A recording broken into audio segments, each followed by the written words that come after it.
सरल सीधे व्यक्ति को संसार में कष्ट सहने पड़ते हैं, पर चालाक व्यक्ति संसार में सुख पाता है, सफल हो जाता है। सफल नहीं होता, ये गलत शब्द है। सफल नहीं होगा। अभी कोई चालाकी से सफल हो सकता है। रावण जैसा कोई चालाक पुरुष था, सब विद्याओं का ज्ञाता, परम चालाक था। कालनेमित से बढ़कर कोई चालाक था?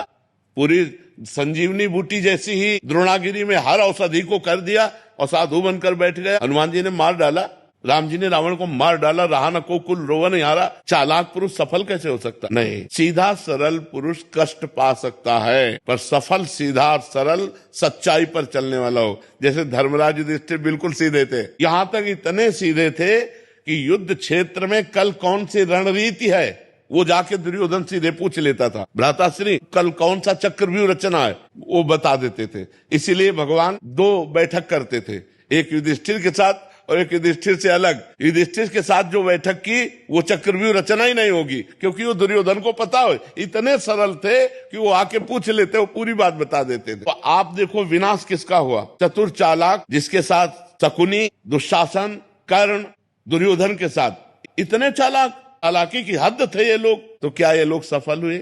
नहीं, सफल हुए सीधे साधे युधिष्ठिर जी महाराज। तो चालाक पुरुष तुम्हें सफल होते नजर आएगा, लेकिन सफल नहीं हो सकता।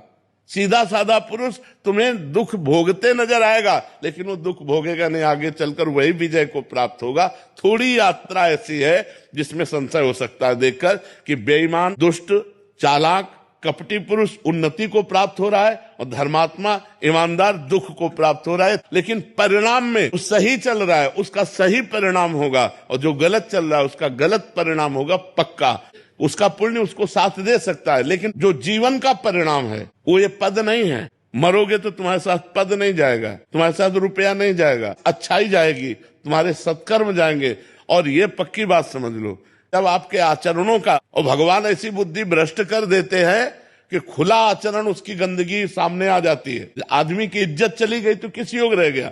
तो ये पक्का समझ लो, अच्छा पुरुष और धर्मात्मा पुरुष दुखी हो सकता है लेकिन हार नहीं सकता।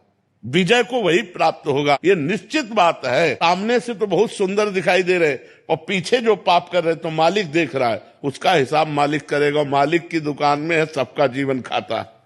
पाई भर का भी चूक नहीं होती हमारे मालिक से, एक एक बात का हिसाब होता है। अगर हमने अंगुली भी उठाई है तो उसका भी हिसाब है कि क्यों उठाई और कैसे उठाई। परमात्मा सबको देख रहा है, इसलिए ये मत जानो कि कोई देख नहीं रहा है, हम अच्छाई कर रहे हैं, हमें बुराई पर बुराई मिलती चली जा रही, कोई हमारे देख नहीं। परमात्मा देख रहा है। और जो एक है कि मैं छल कपट बुराई से बढ़ रहा हूं, तो देख लेना तुम नष्ट हो जाओगे।